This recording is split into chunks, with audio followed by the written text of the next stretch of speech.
nkomo idie na me hwe nru a hye na ha ana ye de ya wow chale package no ye solid o excellent ebi eni Ghana ebi eni o afi na ye de aba Ketapa pride Ketapa Ketapa na say won want to say Ketapa oh that's yes Ketapa no sorry no okay Ketapa pride na me hwe ho a na say ginger kakra na say we herbal ginger garlic cloves and yankasa ye niam okay kiti bia e da shishi wow e be hwam very very beautiful and nice and so Badwam be say we are and say we dey move fanko we bia na aboabo ni nyina no wa ko me aso me konum bi wow we are BGS here no problem okay we no more different flavors and so in fact there are 11 flavors apart from black tea no okay 11 into we say no e containing ni nyina okay ye won baako say e bia opementa e won say okay let's say ye din komo ni yi yes komo na be din na che say we no de wo konkomu a wo ma so yi eno de 11 flavors ni nyina e wom but ope de bia wo me pe strawberry flavor ye mfa de saa mo wo eno nko an so de wo eno na eba we wow but we no just open 11 flavors ni nyina black ni nka ho okay black ni wa ha this is the original tea na nkasa Ketapa pride original one na nkasa and obi wo ha if your tea ni say onuma ya on penny taste no because if you are no ye demand no enti say wo di strawberry kakra frame woman that flavor na ana caramel ti say toffee enti wo betumi anu black no e bia on pepsi wo no mark nya wotre na say momo de yakọ different level say obi a wanum tea no e bia ebon no bibi sa but mo man flavor bia onya that tea flavor no enti wo fa caramel ana masala na ti say lamujin okay inti say unuma uti lamujin yeah say the unum lamujin but na tea okay caramel no it say toffee inti say unuma it say unum toffee inti no black na angasa wetumi anum udi sugar kakra kuma e bia obi wa see doctor see men num milk inti untumi num milk no tea na e black anu e diamao inti udi caramel ufa caramel flavor na o ya enu no uti say unum toffee so because who per benefit of the tea no Inti yes yet you are milk and say ni say ujai tea no inti mo flavors say in fact milk nka ho kora no a o no me say de wudi toffee o ti say wudi toffee o no me say de wudi lemogini what to say mint o ti say unum mint toffee mint kakra ginger ebi what say strawberry obi o no say mango wudi ye ni nkomo ye nim say Ketapa tea wo ho na hemfo na de abadwa so inti we no Ketapa tea no every Kenya o Kenya the third largest producer of tea. First one is Sri Lanka, then China, and Kenya. Okay. But tea no to say Osha Ghana, you can cocoa. Obi him say the best cocoa no every Ghana.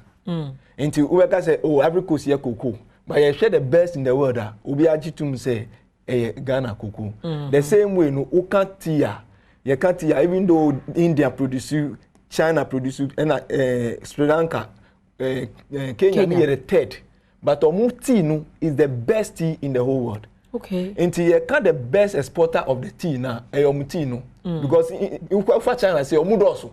Inti tea no produce baby na omo consume. The consume, okay. Over Indian susa omudoso. Inti tea na omo produce omo consume. But Kenya tea no because they are the best in the world in tea. Bebre na move to other countries. Even tea na who market ni nyina almost ni nyina no. Kenya tea frame. Oh, okay. Because omo person man that flavor no. Because baby I produce no kericho. Okay. Climate ni very exceptional. Okay. We call our home say only climate ni very exceptional. Ntina tea no very good. And it taste no see. Obi hwe ye bia na wo sore number ni hia ye pa. Ti mo fa number ni ntudwama ye na ye nto ankomo ne so. Me pacho ye numbers no ye number no ye wo 3 numbers. Okay. Me marketing manager no. Me ma ba kon which is no ankasa ni de. O friend na and I'm ankasa me de and there is another one. Nti me number ni is 0204 0204 544 544.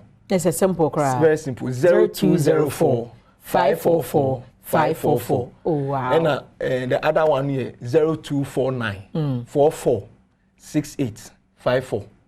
0249 44 68 54. And una me director then the marketing manager there no 0243 011164 the number is ending with 4 it's 0243 011164 into any numbers me call marketing manager ho but for biso so my na yenim say mo fa free Kenya ne ba ebesi adwumakuo benso because yenim say Ketapa ne de eno ne content no a tea na mo de maye no adwuma ben potina sa tea besi mo so yo is it Chakem?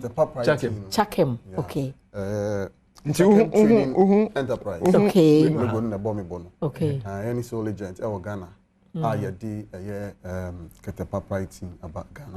And now kakra me de beka Ketapa pricing and say Ketapa no enye tea keke a onom sebe adwonso agu debi.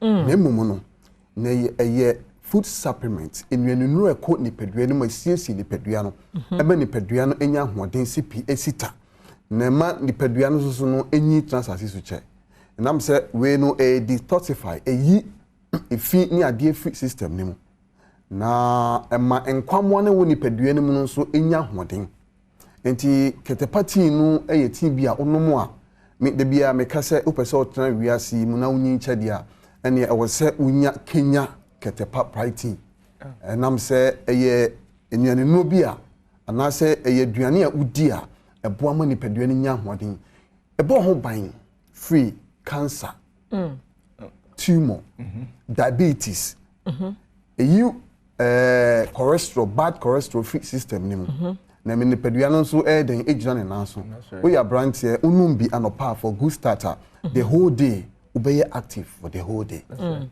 enti nuane no bi e dia ba de beboa o man Ghana said the beya yenso ebetimi aiden agina ye now so na ye nyuma ne ye day to day activities so etimi aiden aboa we ye be man so now ta no what say bi ti say we enu ye den enu ye mint okay mint no me combination mint no ye mango flavor me the mango comment ne ho every day no na me no na se wutimi yi ewe wo musa ba tea bag na ti wutimi yi mango flavor na baako na wo di mint na we yi mint flavor baako aka ho that combination okay wo fa we su ache oh wow wo fa mango baako no wa fa ti say good okay and ti say me be kra no oh say me dey me flash masa de you know tea bag na sa she kabom na say amonyo that's right say no be because kita flavor every time we nya the potency every time we are organic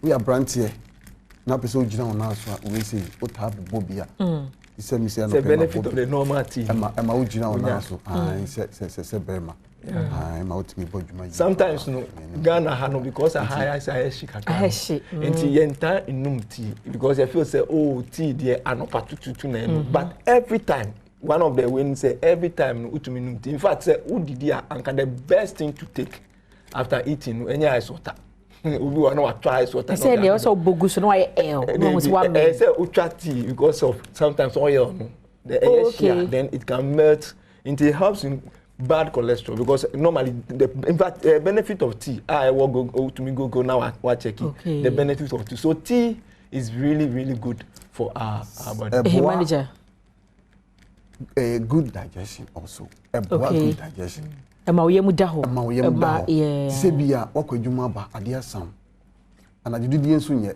but a common the person didi udidi wie pe no no abomodin atwa eno no onfa milk entum onfa sugar entum no abone raw sa boa maduane digest kama obeso ya no pa na ugina ona so yeah enti ade se de meme kwa adro a me pe bia no pe ya menim so obi nso pe bi e fa hin na obi pe bia ni mwani ye obenya bia to enti numbers na ye di atudwa no wo frɛ a wo sabe kan ye betumi abrɛ obi na se ye main distribution shop no Malam wo kɔ Kuala nyina ye nim obenya bi wo ho ye wo baby a friend Mimo omo wo Dakuma na so mo Swalik ho ukobia obenya bi wo mu ho ye wo company bi a ye friend other company no Jukat supermarket obenya bi wo ho na ukọ baby ti say Nima market bi wo ho Bubu bi wo ho na afi so ko Kaswa market old market. Yes, ura juma baby omotunton tea ho niam. Provision shop ya o catch am in fact obi wo ho obi call ni shop wono onni bi pra bisan say o hwehwe bi. Okay. Obeba be hwehwe. Ade ama say there wo Chrome. Okay, yen hwe number no yen common sense number no so bi emaye. Enti your number no is 0204 544 544 0204 544 544.